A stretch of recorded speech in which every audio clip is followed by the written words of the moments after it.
Advertisement Continue Reading BelowFrom about 4.1 to 3.8 billion years ago, just a few 100 million years after the Earth and Moon formed, both celestial bodies were being hammered by asteroids and other space rocks.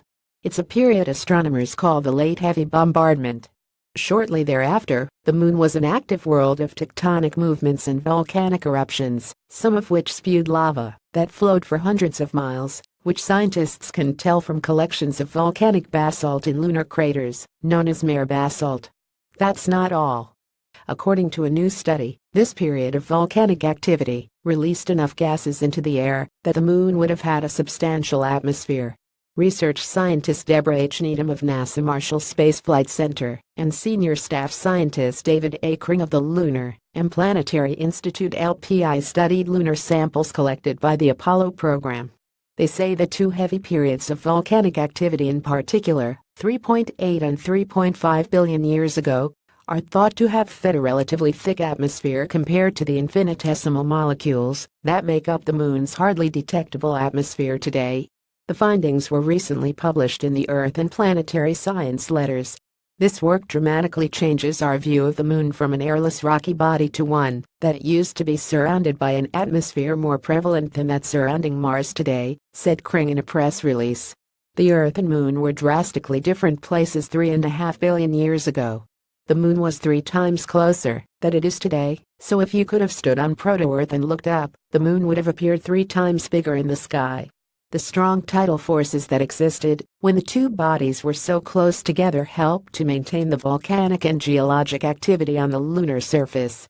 To measure the exact amount of gas that was released during these heavy periods of volcanism, Needham and Kring analyzed the composition of samples taken from mare basalt deposits in the Serenitas and Imbrium basins on the Moon, which were collected by the astronauts of Apollo 15 and 17. The same samples allowed scientists to calculate the ages of major lava flows within the basins 3.8 billion years ago for Serenitas and 3.5 billion for Imbrium. The mare basalt also contains clues about the composition of material spewed out in volcanic plumes on the Moon. The eruptions carried carbon monoxide, oxygen, hydrogen, sulfur, and other volatile gases. The plumes released enough material to blanket the Moon in an atmosphere 1.5 times the thickness of Mars, or about 1.5% that of Earth. The total amount of H2O released during the emplacement of the mare basalts is nearly twice the volume of water in Lake Tahoe, said Needham. Although much of this vapor would have been lost to space, a significant fraction may have made its way to the lunar poles. This means some of the lunar polar volatiles we see at the lunar poles may have originated inside the Moon. The findings have significant implications for Earth as well, as our home planet and its only natural satellite shared a significant amount of material during their formation. The Moon itself is thought to be a chunk of the Earth that was smashed off in an enormous collision, and then accreted from the debris.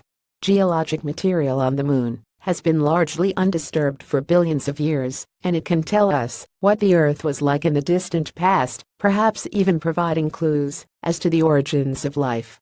The high abundance of volatiles, chemical elements and molecules that have relatively low boiling points, such as water, carbon dioxide and hydrogen, in the mare basalt craters also has significant implications for future exploration and construction on the Moon.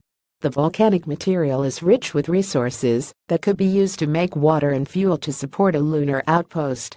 Locations near mare basalt deposits will likely be studied as possible moon base sites. Above all else, the new study shows us just how much we have to learn. The closest heavenly body to our reach, the only extraterrestrial world the species has walked, had a secret atmosphere for years and years without anyone being any the wiser. Source: Lunar and Planetary Institute.